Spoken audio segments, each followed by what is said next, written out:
Les arrêts maladie pourraient-ils ne plus être remboursés? La réforme de la sécurité sociale suscite un vif intérêt et des débats passionnés. Les récents changements concernant l'indemnisation des arrêts de travail promettent de transformer le quotidien de nombreux salariés et employeurs. Cette évolution législative vise à moderniser et à optimiser le système actuel, tout en répondant aux défis économiques et sociaux contemporains. Quels sont les principaux ajustements apportés par cette réforme? Comment ces modifications impacteront-elles les bénéficiaires et les entreprises? Cette vidéo explore en profondeur les nouvelles dispositions pour offrir une compréhension claire et détaillée des enjeux et des implications de cette transformation majeure. Déficit de l'assurance maladie et ses implications. En 2024, le déficit de l'assurance maladie devrait atteindre environ 8 milliards d'euros, une situation préoccupante pour Thomas Fatome.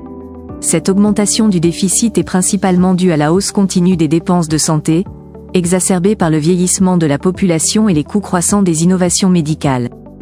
Face à cette crise budgétaire, le prochain gouvernement et le Parlement pourraient être contraints de prendre des mesures drastiques pour rééquilibrer les comptes publics. Parmi les solutions envisagées figurent quelques propositions à envisager, notamment la réduction des remboursements, l'augmentation des cotisations, l'introduction de nouvelles taxes. Ces décisions difficiles seront cruciales pour contenir ce déficit alarmant. Mesures pour maîtriser les dépenses d'indemnisation des arrêts de travail. L'assurance maladie prévoit plusieurs actions jusqu'en décembre pour mieux contrôler les dépenses liées aux arrêts de travail. Elle contactera tous les assurés en arrêt depuis plus de 18 mois afin de vérifier la justification de leur situation et envisager une reprise partielle d'activité. Parallèlement, 7000 médecins généralistes seront sollicités pour discuter de leurs pratiques de prescription. De nouveaux certificats d'arrêt de travail, plus sécurisés, seront également introduits. Ces mesures visent à optimiser l'utilisation des ressources et à garantir un système d'indemnisation plus équitable et financièrement viable. Réflexions et propositions pour un nouveau système d'indemnisation.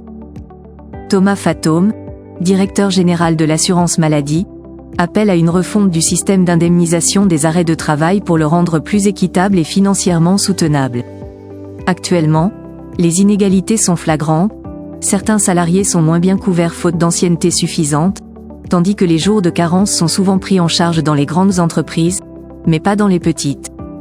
La CNAM propose également 30 mesures pour économiser 1,56 milliard d'euros en 2025, incluant des dépistages précoces et une meilleure maîtrise des prescriptions. L'État, les partenaires sociaux, les médecins et l'assurance maladie devront collaborer étroitement pour mettre en place ces réformes nécessaires.